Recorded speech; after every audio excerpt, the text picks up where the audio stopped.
So the first thing I'd like to do today is just essentially go through uh, expectations for the class, what I intend to present you, what that includes things like assignments, homework, exams, um, what I expect from you in return, how the semester will go. We'll look at the schedule.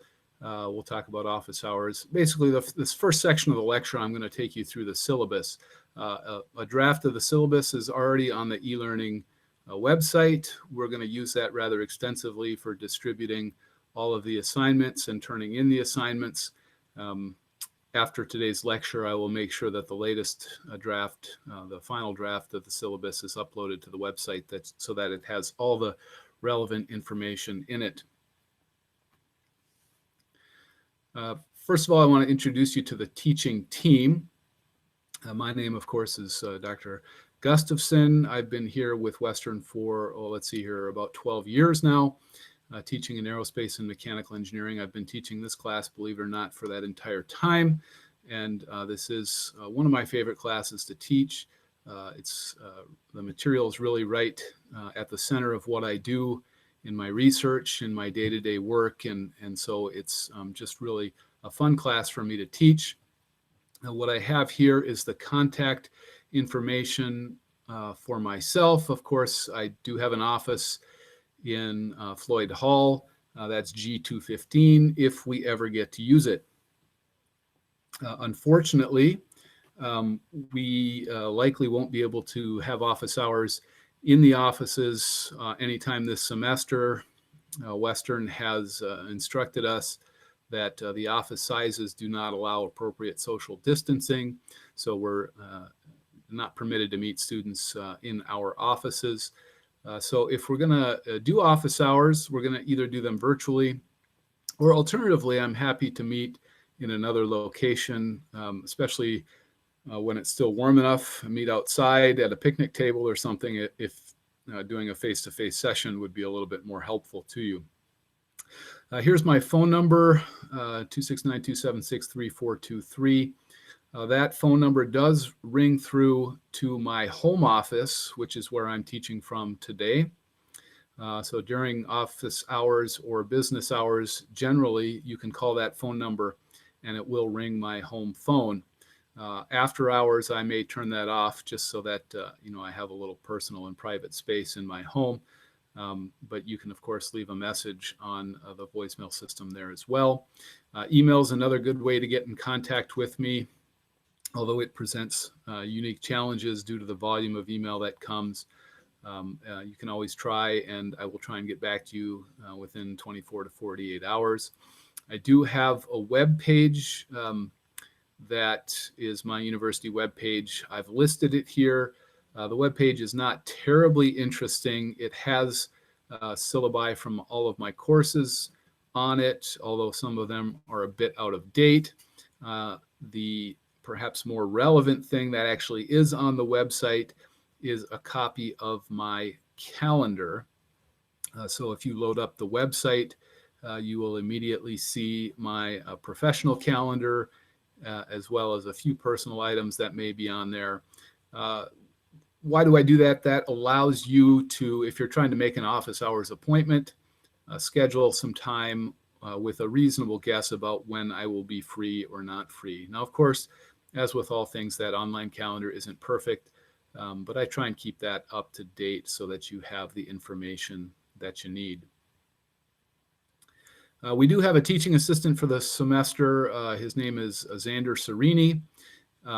His office hours are likely to be Monday at 11 and then a second office hours session at some time still to be determined.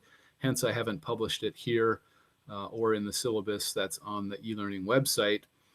His phone number is shown. You might want to jot it down, 734-604-0715.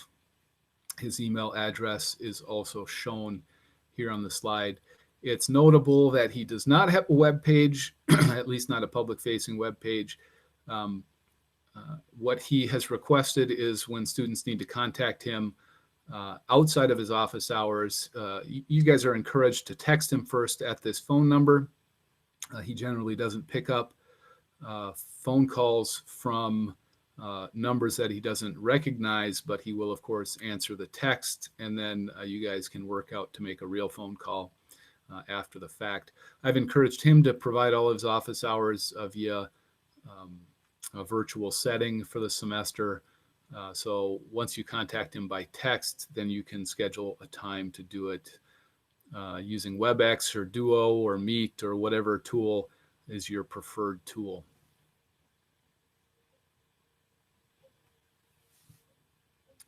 Here's the schedule for the semester. Obviously, we're going to have online lectures. You guys are all here, so you've figured that out. That will be Tuesday and Thursday from 2:30 to 3:50, all online throughout the semester. We can do sort of a hybrid office hours if necessary, especially when it's warm. We could meet someplace outside.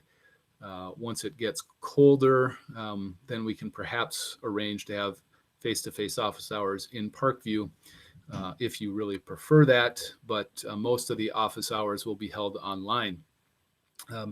So my office hours will be Tuesday and Thursday as well. That will be from 10 to 11 a.m. online, or you can make an appointment after looking at the calendar that I've provided you on my webpage, and we can do our office hours online.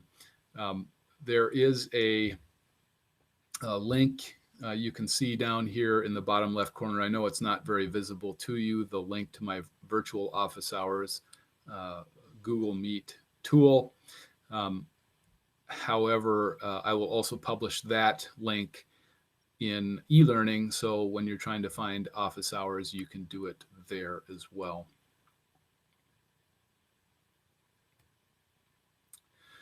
Something I've started this year for the first time is to publish a shared calendar. This helps everybody to know a little bit more precisely what to anticipate for the upcoming week. This is just the lecture and exam calendar.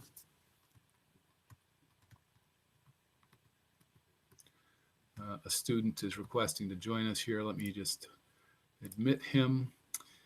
Okay, sorry about that. Here is the calendar. So obviously this is something where you can look at this calendar and see what the topic for the upcoming lectures will be. This is the plan for the semester as I've laid it out. Of course, I will update this as things change. If we're ahead or behind, I will update what to expect on this calendar. That will help you read ahead in your textbook or any other resource that you are looking for. Note, I'll provide you links in the syllabus for a full screen version of this calendar. Perhaps more interesting than that is this public iCal address. If you're familiar with that system, iCalendar is an industry standard format for publishing calendars. So if you were to go to the syllabus, copy the link location for that calendar, then you can go to your own personal calendar. For example, here's my professional calendar. Then you can add that calendar. And I would say do it from URL. Then you pop that URL in here and click Add Calendar, and then it would show up in your Google Calendar. That's, of course, Google's method for doing it, but Apple and all other calendar providers, all other major calendar providers that I'm aware of can do that same process, and then it would be well integrated into your phone and other places. So I encourage you to do that. It's also worth noting that you can do that in e-learning with the due dates. One thing I haven't done is to integrate the due dates into the Google Calendar. That's because the e-learning Dropbox system has its own iCalendar address, and I think it's actually good to subscribe to both of those calendars. This one's much easier to edit, but the Dropbox calendar, of course, gives you the due dates for all the assignments. And so integrating that calendar would be helpful to you as well. We won't do that now, but if you need some help with that, I can show you how. Otherwise, just go into the calendar function within eLearning, and then there's a little subscribe link, which will give you the iCal address. The other reason to leave that separate from this calendar is when you subscribe to the iCal address, on e-learning, that should actually give you all the deadlines for all your courses where the courses are scheduled in e-learning. So, drop boxes from your other classes would all be integrated into that calendar as well. That's why I've left these two calendars as separate entities. Any questions about that?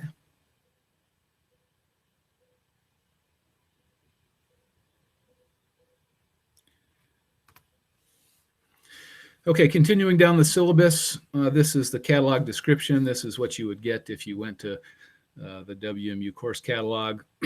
Our purpose here is to do structural design of aerospace vehicles with emphasis on structural integrity under predominantly static loads, a few dynamic loads. We'll talk a little bit about dynamics as well.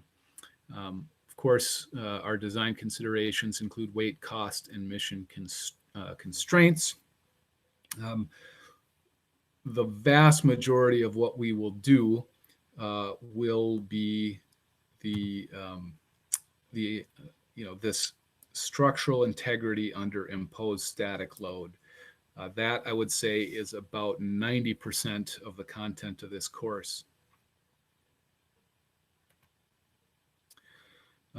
Presumably, you've all satisfied the prerequisites. That's mechanics of materials.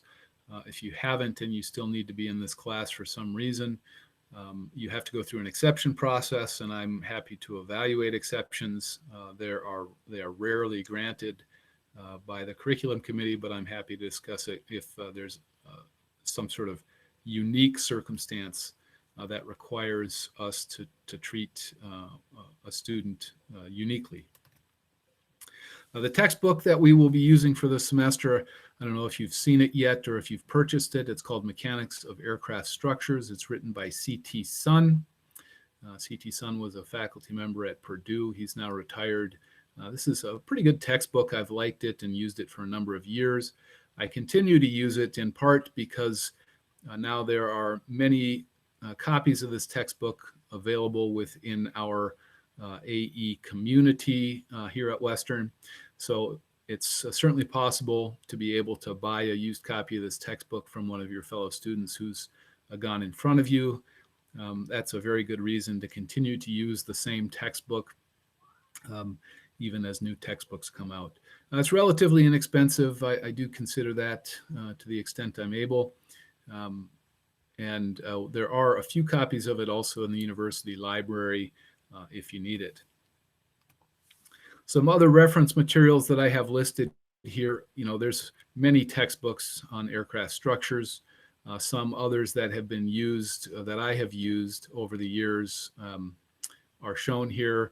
This Megson textbook, Aircraft Structures for Engineering Students, is a voluminous textbook, many, many pages, many more than the C.T. Sun textbook. Perhaps more comprehensive in that sense. I think it's a little bit harder to read, and so I don't use it anymore. I actually did use it for the first year that I was here before I found this newer textbook that I like a little better. The Curtis textbook was also used in a prior draft of this course. That was before I taught it. It's still around in the library here, and it's another good reference for you. When would I recommend you going and seeking out these references? We have a limited number of examples that we have time to do in lecture. 1 to 2 per style of analysis is typically the limit, just due to time constraints in class. Therefore, if you're looking for more examples and more examples beyond what the textbook that you've now purchased provide, then these textbooks would give more examples and would be a good place to go look.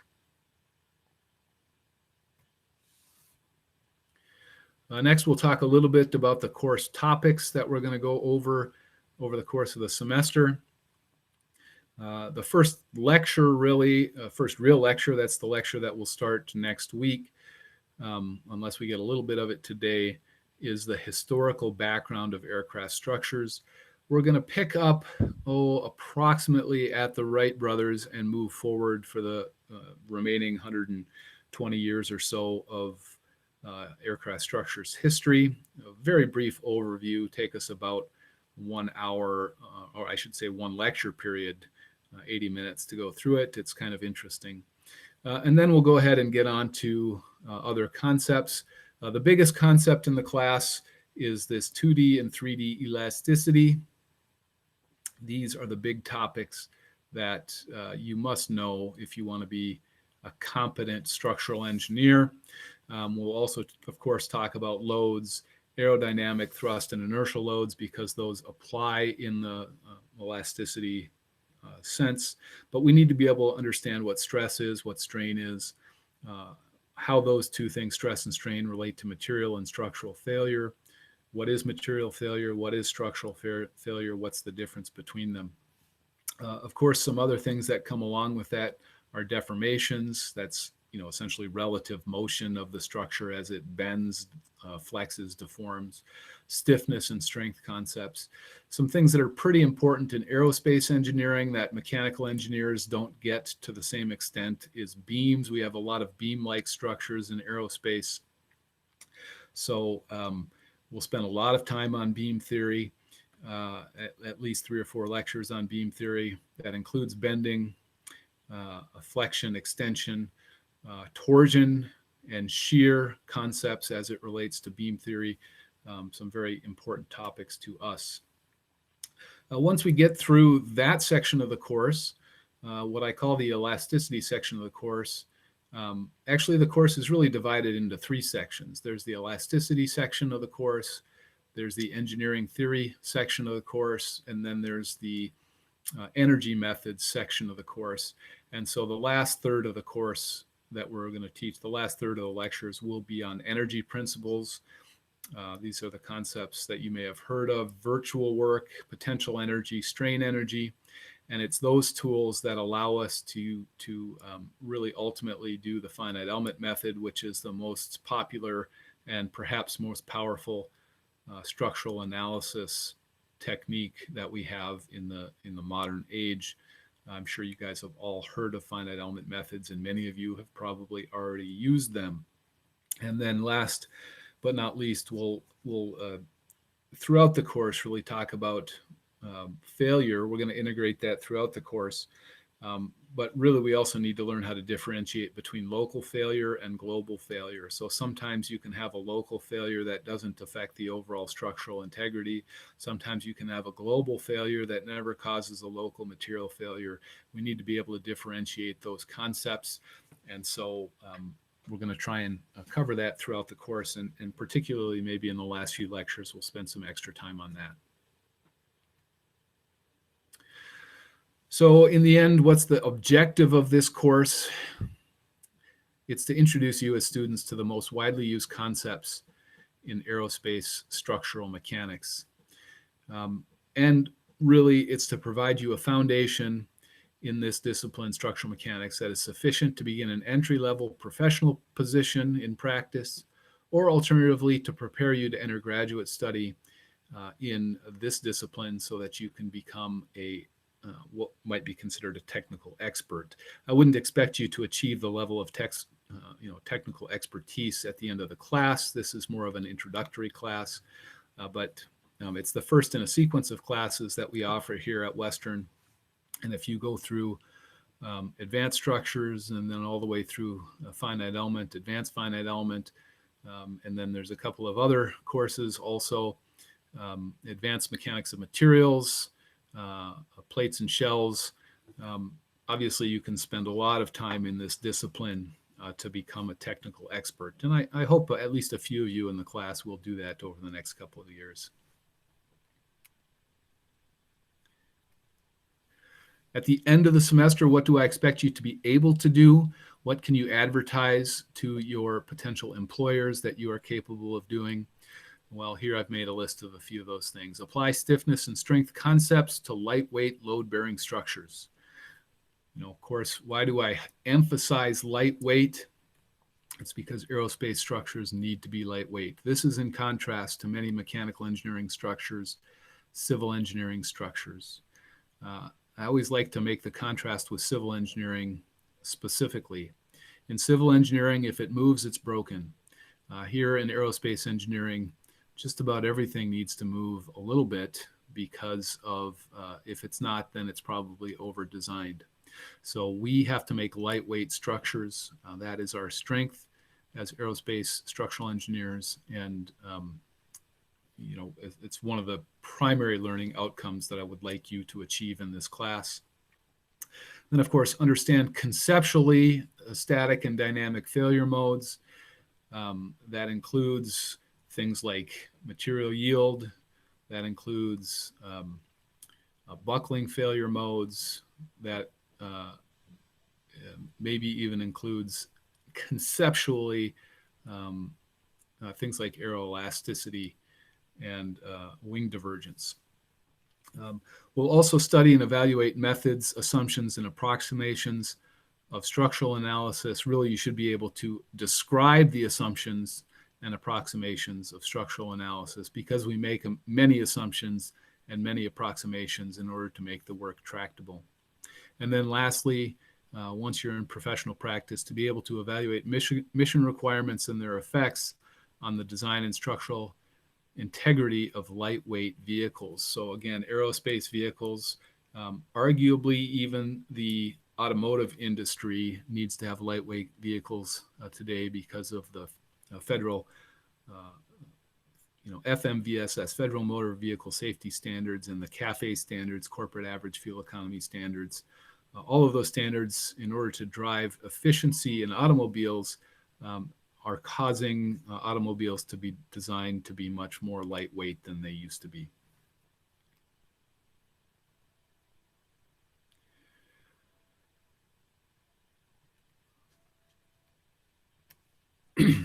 The method of instruction, of course, in this class will be online lecture format. This is the first time that I will teach an entirely online lecture format.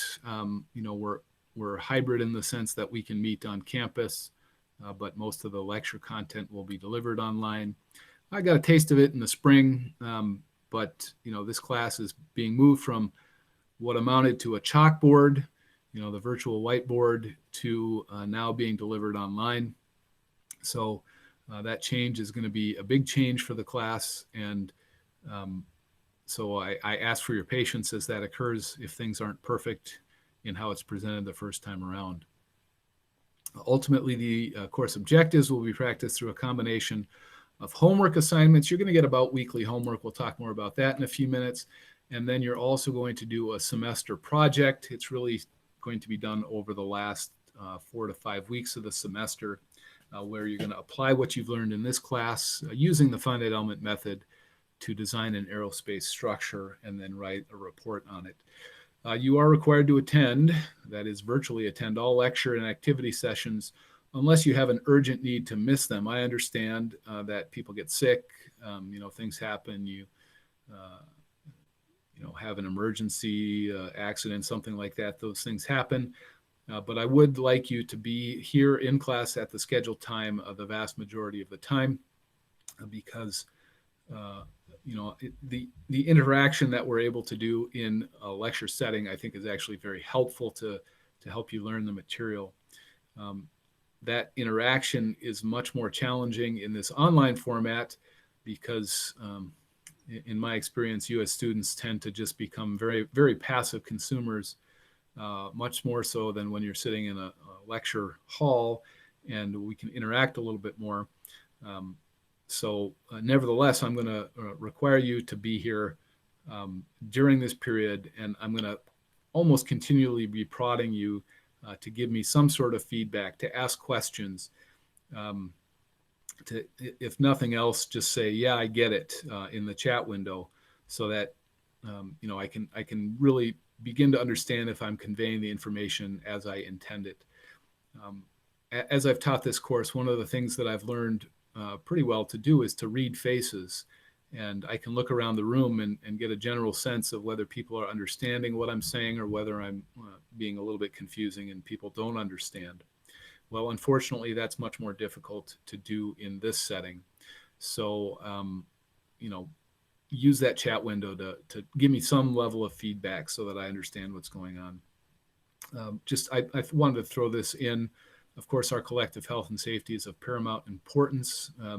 We're going to follow CDC, Michigan, and WMU guidance on COVID-19. Stay home, stay safe whenever you can. I'm going to do my best to make it as easy for you to do that as possible. All right. With that, I'm going to take just a moment's break, give you guys an opportunity to ask questions about what we've gone over so far. So pop a question in the chat window, or if you want to, you can unmute yourself and ask a question with your voice.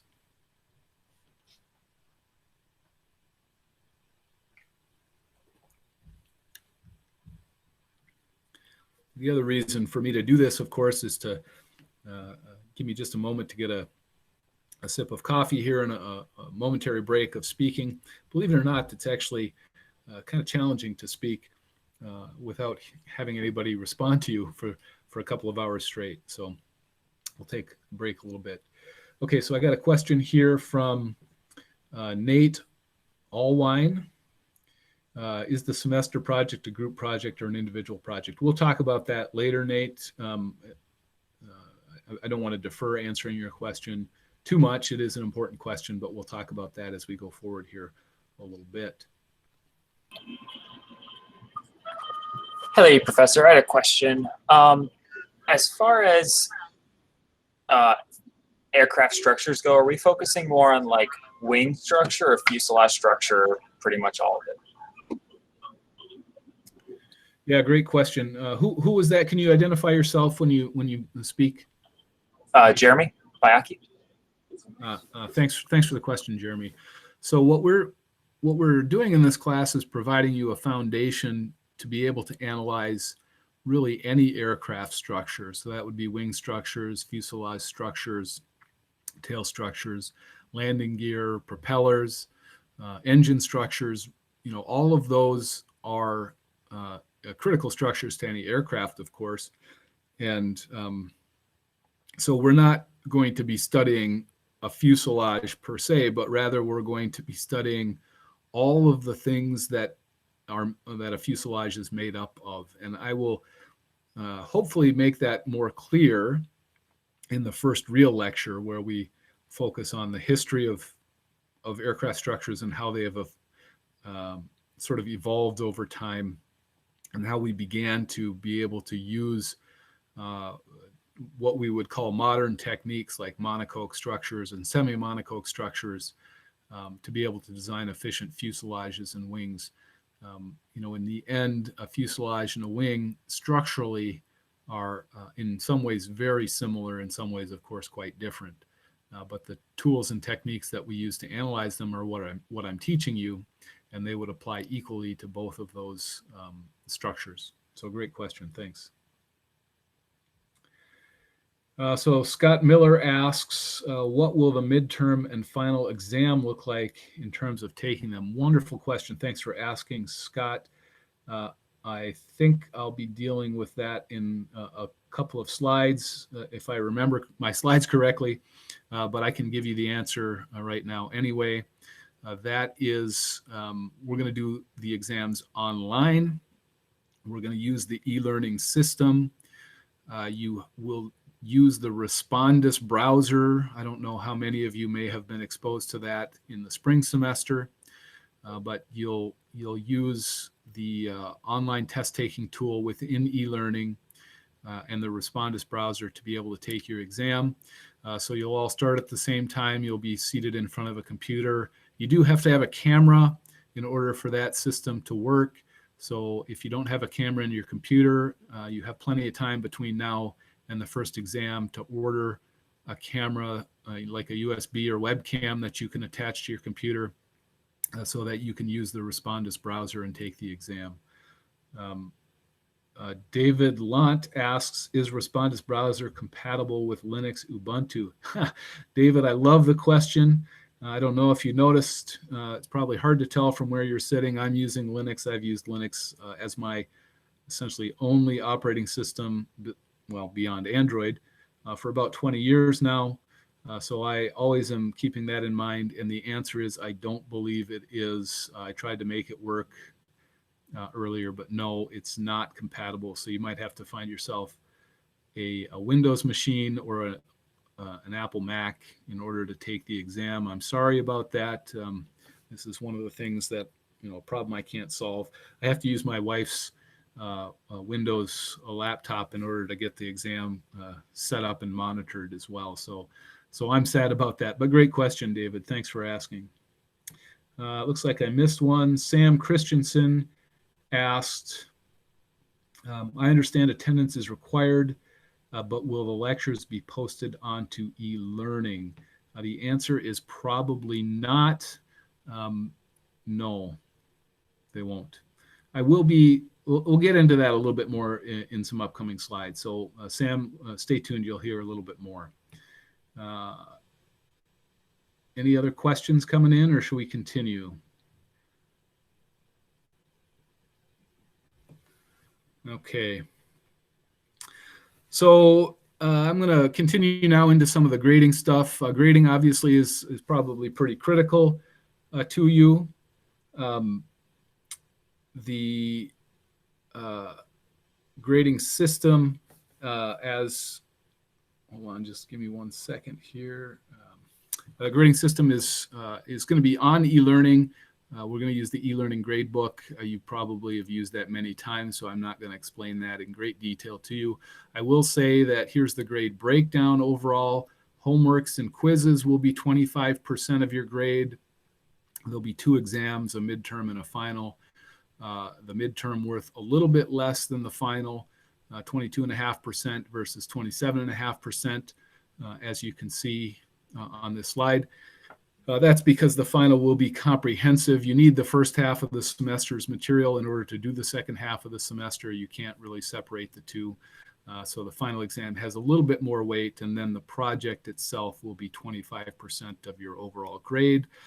Grading will be assigned based on points earned, and it's a percentage of the points earned. If you earn greater than 90%, you get an A, and then 5% increments down to 60.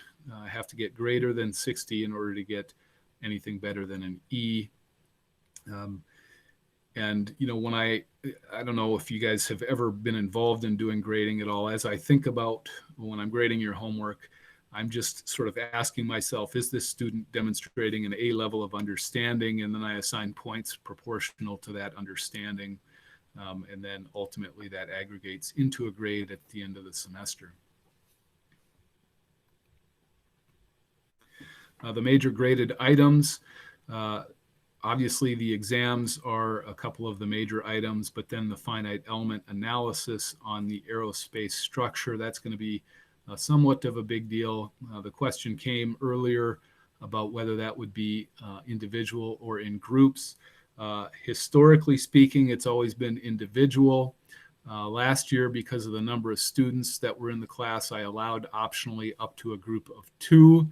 I will decide that depending on how the semester is going in the middle.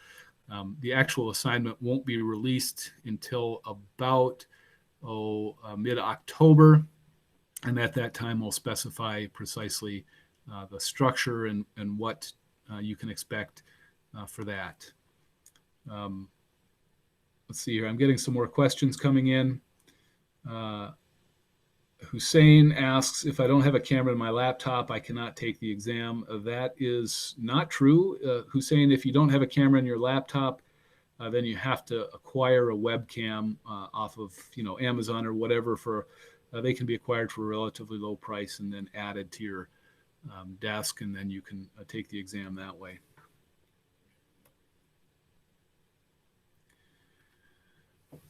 Okay, so more about assignments. As I mentioned earlier, the e-learning system will be used as our primary method of distributing and collecting assignments and ultimately assigning grades. The calendar that is on e-learning is authoritative. If you ask me in person or via chat or in virtual office hours when something is due, I will respond to the best of my memory, but then I will also say that the calendar on e-learning is authoritative. So the things are due when the e-learning calendar says they're due. Now, if there has been a conflict, if I tell you one thing in lecture and it's not what's showing up on e-learning, then of course, absolutely communicate with me, ask me to clarify, and I will update the e-learning to be whatever I intend for that due date to be. I have already posted tentative due dates for all the assignments throughout the semester on e-learning, so you can do some planning and know what to expect going forward.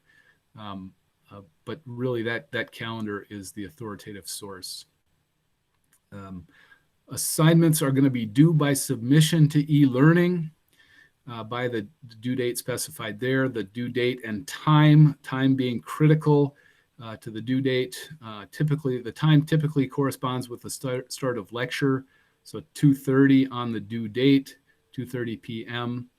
That's a hard stop in the computer. The computer, when it hits 2:30, will stop accepting submissions. And it's been my practice and policy for many years in this class to not accept any late homework. With the number of students that are present in the class and the need to get solutions out very quickly, that's just been my policy. I know that can be painful for students. I know sometimes you feel like you worked really hard and you're not getting credit for the work that you've done. I'm telling you now, I'll tell you a number of times throughout the semester, I'll remind you of this policy. So just make sure to get it done and turned in on time so it doesn't become an issue for you. Of course, all assignments will be collected. It's possible some homework may not be graded along the way if for whatever reason I choose not to grade it, or maybe I might only choose to grade a few problems out of an assignment. Unfortunately for you, you probably will never know if that's going to happen beforehand. It just will be a time management issue as myself and the TA are trying to manage our time. Of course, I will publish solutions for all the homework, and the published homework solutions I feel are relatively comprehensive. So even on those circumstances where you don't get much feedback, if we choose not to grade one or two of the problems on a problem set, you still should be able to get a really good idea of how to think through those problems from the homework solutions. Again, another thing that I've done in this class historically is I've used quizzes to encourage, and not only to encourage, but to actually reward participation in lecture. So pop quizzes, really. The format of the quiz is typically you would come in at the start of class and I'd say, all right, here's a brief question I want you to answer based on last week's homework. And then usually if you did the homework and you did it well, and then you studied the solution shortly after it was released, within a few days, a reasonable amount of time, then you can usually get those quizzes 100% very, very easily and quickly completed in the lecture or in the allocated time. And then, it ends up really bolstering your grade. It was an incentive to show up for lecture and to be there on time, because typically I do it at the beginning of lecture. Although sometimes I've done it in the middle of lecture if people are kind of falling asleep and I'm trying to bring people back into the class and get them engaged again, because it's very much of a hey, wake up type of thing to do. I would say that rarely do these quizzes ultimately harm grades, except for those people who aren't showing up for class, and then of course who don't get credit for having done the quiz. Now that's what I've done historically. Doing quizzes with this system, with an online lecture, will be much more challenging. I'll try once or twice through the semester to replicate that in-class experience where I'll give you a quiz. In that case, what it will likely be is I'll send you to e-learning to answer a couple of short questions just to sort of incentivize you to always be present in lecture. And then you'd get the credit through doing that on e-learning, and again, in a short period of time. So that's my intent, just to know that could be coming. If for some reason you can't be at class in any given day, I know that happens. If it's outside of your control, there's nothing you can do about it. I understand, of course, that people sometimes miss a homework assignment or they turn it in late, and so they don't get credit. So those things, I don't think you're a bad person if that happens once or twice. I don't even think you're a bad student. I recognize that stuff happens.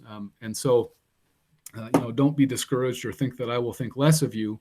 And in fact, knowing that happens periodically for reasons outside of your control, I'm going to take the lowest grade on your homework and drop it.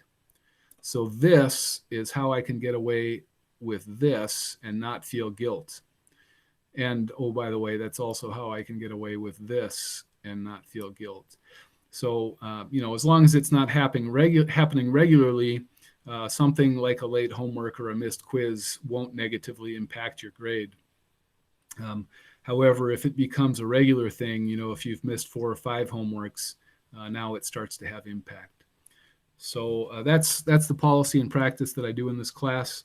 Happy to take any questions on it if you have any, and hopefully that's something that you can adapt to relatively easily.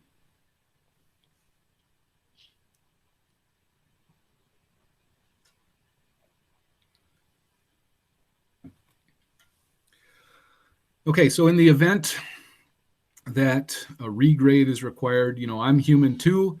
The TA who's going to be doing much of the grading is human. Sometimes we miss things. If we miss something, first off, I'm sorry. I'll do my best to reevaluate it and get you the credit that you merited when you submitted the homework or the exam. However, I do really strive to grade generously as I'm doing my grading, and I instruct my TA to grade generously when he's doing the grading. And so I just want you to know that. And what that means is that sometimes we'll overlook small things, we'll make comments, but we're not going to take off major points because, again, the course intends to be mostly conceptual in how we approach it. If you're demonstrating understanding of the concepts, we'll reward you with a generous number of points on your grade. However, if you're getting upset and thinking we're not being generous enough, I'm just going to highlight this here. If I look, don't just highlight the one mistake that I made. I can then start to look for other mistakes that you've made as well. And I don't want this to sound like a threat, but it's just a reality that often I'm looking at, as I'm looking at what you've submitted, I'm looking at it and trying to grade it in a holistic sense. And if you say, well, I want a few more points because I understand the minutia of this small point, well, then I'll say, okay, well, you didn't understand the minutia of that small point as well. And so those two things balance out. So I have the right to look over the entirety of what you've done again, just to make sure that I think that the grade that I am giving you reflects what understanding you've demonstrated. I hope it doesn't need to be emphasized too much, but the general WMU academic integrity standards apply for all materials in this class. Anything you submit, you need to submit following the highest standards of academic integrity. When you do exams or quizzes, these must be done individually, following all the general standards, and of course, any specific rules that I've defined for that particular assessment event. Exams, quizzes completely independently. Now, homework starts to be a little bit of a challenge. What do I mean by a challenge? Homework often exists in a ethically somewhat more gray area. Why do I say that? I say that because often you'll learn more by communicating with others about what you're thinking while you're doing the homework. So you need to do the homework assignments individually, unless it's a group assignment, and then of course do it in a group. I actively encourage you to discuss the homework approach with your fellow students. Describe what you're thinking, have them describe what they're thinking, go through and try and sort of exercise many different approaches to one problem so that you can see it from multiple perspectives. However, what you formulate, document, i.e. what you write down and submit as your solution, that part of it must be done independently. I hope that's clear. You can talk about what you're going to do, but then when you actually do it, the homework must be your own homework, and it can't be just copying somebody else's homework. So in the end, submitted homework must accurately represent solely the work of the submitting student. When and if you're discussing what you're doing with other students, great. Tell me who you worked with so that I can sort of tie those things together. really that helps me feel more confident that you're doing what you're supposed to with regard to academic integrity. Um, I've had problems in this class in the past. I'm sure every faculty member has had problems after they've been here for as many years as I've had. Inevitably, there'll be a couple of incidents in your career that you look back and say, oh my gosh, I can't believe those students did that. We're going to really avoid that in this class. I know you guys are going to follow the highest academic integrity standards. But, you know, if something happens, then what? I'm going to make clear, absolutely clear at this point, you cannot seek, this should be nor, subsequently submit as your own any existing solution in any form. So if you looked up somebody else's solution to a problem and you submit it as your own, that's an academic no-no. And I take those things quite seriously. This type of thing includes, but is not limited to, solutions that maybe would have been published in prior semesters of this class, you know, something like a course Bible. I know you guys have heard of those. Existing solutions manuals from published textbooks. If you hire somebody outside, I know this happens. I hope it doesn't happen here at WMU, or at least not frequently, and it's not you guys that are doing it. So you cannot use external tutors to do your work. Don't go to other websites or web resources to try and find solutions to the homework.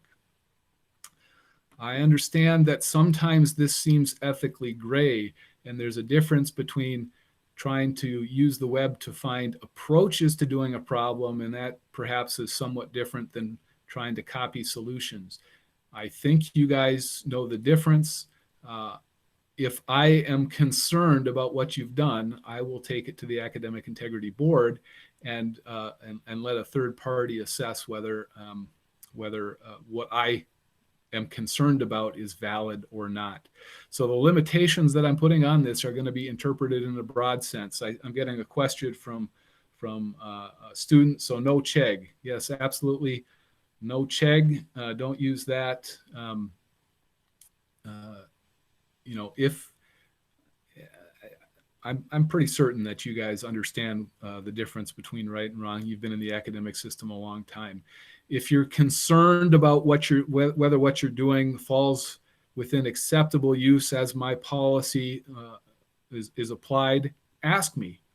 I would really appreciate being asked, and then I'll give you my advice, and if appropriate, my consent to do things. Do that prior to using any external resource that might be available. That way you just don't get yourself in trouble. Again, if you're suspected of being dishonest in the academic sense, I will open an academic misconduct case on you and refer you to the Office of Student Conduct. It's a problem. We've had problems in the department and in the college. In fact, we have problems almost every year. Some years much worse than others. I really hope that never becomes an issue, but I'm just telling you now that I take it seriously. This is the university recommended policy statement on academic integrity that they ask us to put in our syllabus. So it is in the syllabus. It's your responsibility to understand what's right and what's wrong with regard to academic honesty, and I anticipate no problems, but I encourage you to familiarize yourself with what the catalog says. And again, as I mentioned previously, consult with me if you're uncertain. Do it before rather than after, and then we won't have any problems. I mentioned that I will, in fact, encourage and incentivize attendance through the quizzes. Attendance is important. However, of course, the health and well-being of our community is more important. Don't attend face-to-face class if you are ill or suspect illness. Fortunately, we're not going to have too many face-to-face opportunities, or unfortunately, I guess, depending on your perspective. And not much face-to-face in this class. So even if you're ill, you probably still can attend the lectures if they're virtual, unless you're really sick. If you are really sick and you need some assistance, don't be afraid to ask. let me know what's going on. I can do my best to coordinate assistance. We have some resources to help students when they're in trouble. And perhaps the most important resource is just communicating and getting help from me if I'm able to, or if I'm not able to, I can often point you to some other services that the university has. By the way, if you or your fellow students are in distress, um, know also that there are services that the university has. Essentially mental health services, things like depression or fatigue or suicidal thoughts, things like that. If any of those things are something that you might struggle with, reach out. Don't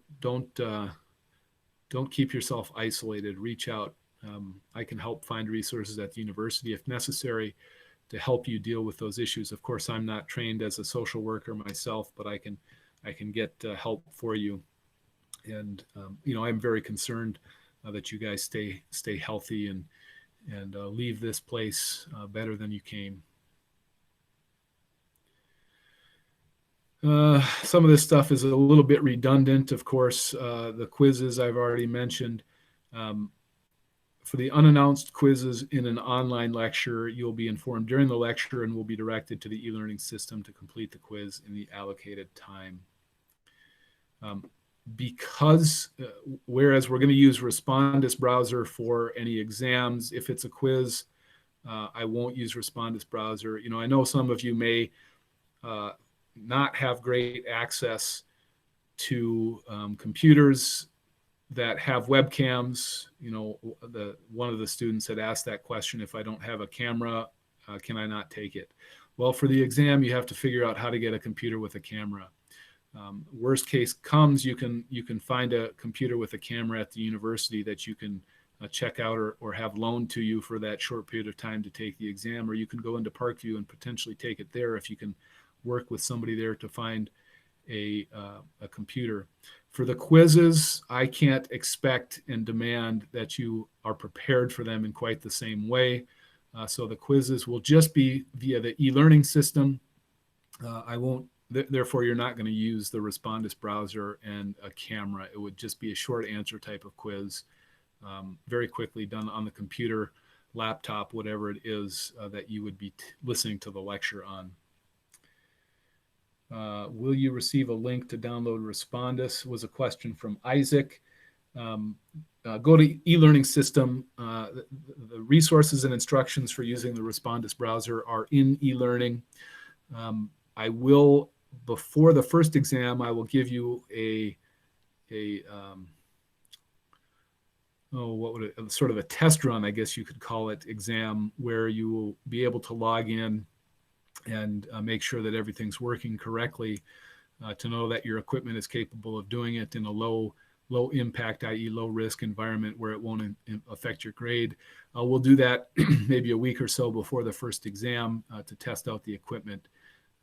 But that's not going to apply to any quizzes that are present. Since lockdown browser is required, will notes and books not be allowed for the exams? That was a question from Alex. Alex, I have not yet written the exams that I'm going to give. These are the first exams that I'm going to give in this format. I imagine I'm going to have to change my practice a little bit. So it's not entirely clear to me even yet how that will be structured. I will give you plenty of notice on what to expect for the exams as they're coming up. If you look at the calendar items, let's see here. So AE4630, the first exam is October 27th. So we have, about 6 or 7 weeks before we get to that first exam. So I'm not concerned yet. Excuse me. That you won't have time to get your equipment in order. And of course, I still have 6 weeks to figure out precisely how I want to structure the exam to make it both efficient and effective for an online setting.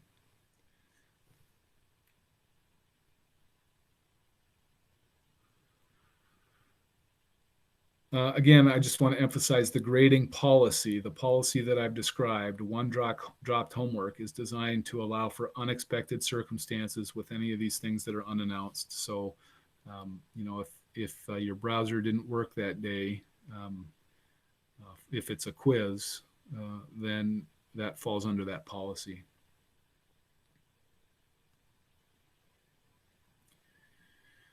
Just a few comments on classroom etiquette and online learning etiquette. These are things we're all learning now. I'm sure you've gotten a lot of exposure and experience using these online tools over the last 6 months, as have I.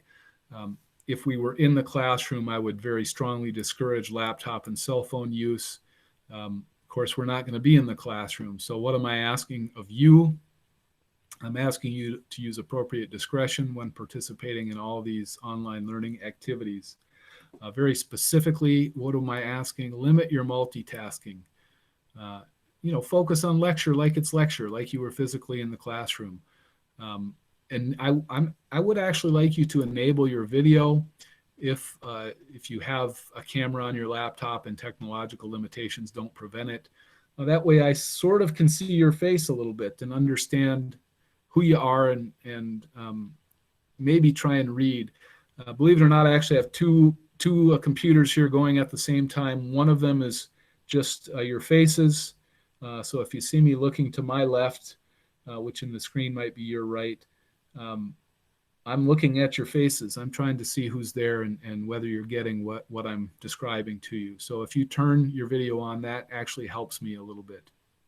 Of course, it's generally appropriate to disable your mic unless you are actively speaking. You guys all know that. I'm not concerned that we're going to have a problem in that regard, but follow these guidelines generally.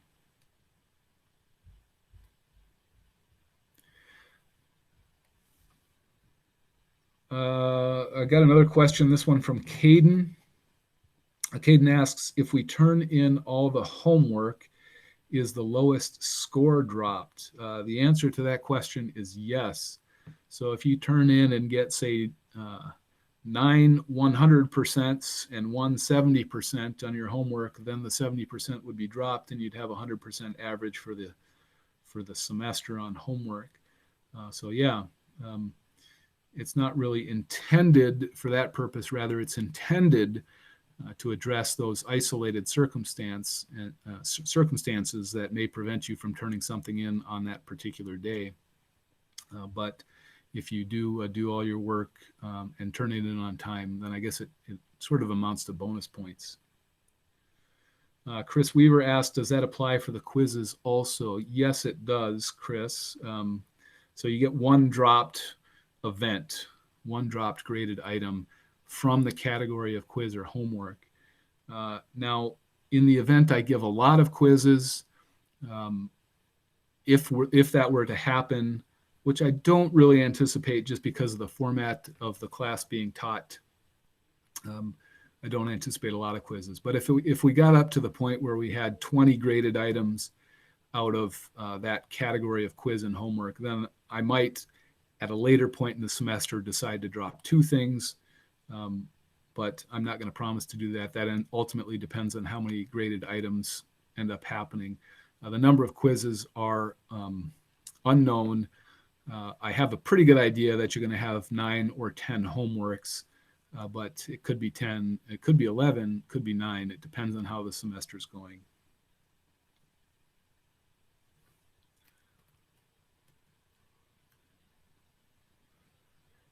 Okay, so a couple of other preliminary items. We're now off the syllabus. We've moved past it. Everything that we've talked about up to this point, you'll find on the syllabus that's published. What follows is not. I will mention that this class is a mathematically rigorous class. At times it can be intense. It will take you back, at least a couple of years in your study of calculus, differential equations, linear algebra, things that you studied as a freshman and sophomore and perhaps have unfortunately forgotten a little bit over the years. It is somewhat strange how we teach math in the university setting. We teach you how to do it before we give you the application, and then a couple of years later, we give you the application and hope that you remember it. So that I recognize that that's the way it's structured. Hard for me to change the whole university structure. That's an inter-college, interdepartmental problem. So what I will suggest to you is spend some time over the next week. Go back and understand basic calculus again. You need to be able to integrate and differentiate functions, particularly polynomial functions. We do that a lot in this class. Simple trigonometric functions, sine, cosine, arcsine, arc, cosine, tangent, natural log, exponent. You need to be able to differentiate and integrate all those functions and do it relatively quickly and efficiently and accurately, because you're going to have to do that in an exam setting. And so you're not going to have resources to go back and remind yourself during the exam how to do that. So definitely go back and spend a little bit of time doing that. Some other things that come up quite frequently in this class that maybe hasn't come up in some of the other classes that you have done. Go back and remind yourself the difference between a definite integral and an indefinite integral. Teach yourself or relearn or just review how to change variables from one variable to another. Most commonly, that would be something like changing from a Cartesian to a cylindrical coordinate system. But that's not the only application of change of variables that we'll encounter in this class. We'll do it for a number of sort of artificial coordinate systems that we'll create over the course of the semester. So you need to remember how to do that. And, in the next week or two, I would definitely go back. And in fact, some of the homework that I will assign and maybe a quiz will deal with some of these issues to help you remember what you have learned and hopefully not forgotten. Hussein asked, the exams and quizzes are going to be open or closed book. Again, that depends. Did I answer that question or not? I've forgotten if I answered that. Generally, that will depend, and I don't know the answer to it yet. As you're taking, sitting through these lectures, watching online, I would encourage you strongly to take notes. Much of the content of the course is mathematical. It at times will be quite difficult to display on the projected slides, particularly when somebody asks a question and I need to make a change to how I'm describing something. If it's, I can't type in new equations. Often it takes a long time to type the equations in to begin with, but then modifying them on the fly is going to be very different. I do have this tool that you've seen me use a little bit where, I can write on the board, virtual board, so to speak, a mathematical symbol like infinity. Unfortunately, my handwriting with a mouse isn't terribly good. It was bad enough to begin with, and so that can be difficult. We can also do things like write on a virtual chalkboard. But again, that's an imperfect system. So what's going to happen is you guys are going to need to be able to take notes on your own, and I will do my best to convey the information as I can over the semester and over the lecture. Despite this first lecture, much of this course will be taught sort of on a virtual board with this virtual chalkboard that I have, and I'm going to write by hand and use a tablet to display some of those things. I will do my best to prepare slides in advance, but that's an extremely time-consuming item, so it's not always going to happen in advance, and some of it will be taught virtually, and so therefore, I encourage you guys to take notes as we're going along. Adjusting this class in particular because of its heavy mathematics will be a challenge for me. I'm putting in a lot of time in it already. As the semester gets busier, there is some risk that I won't be able to make all those adjustments before class, and I have to continue with the virtual blackboards, so to speak, which means that it will be, your own ability to take notes will be really critical.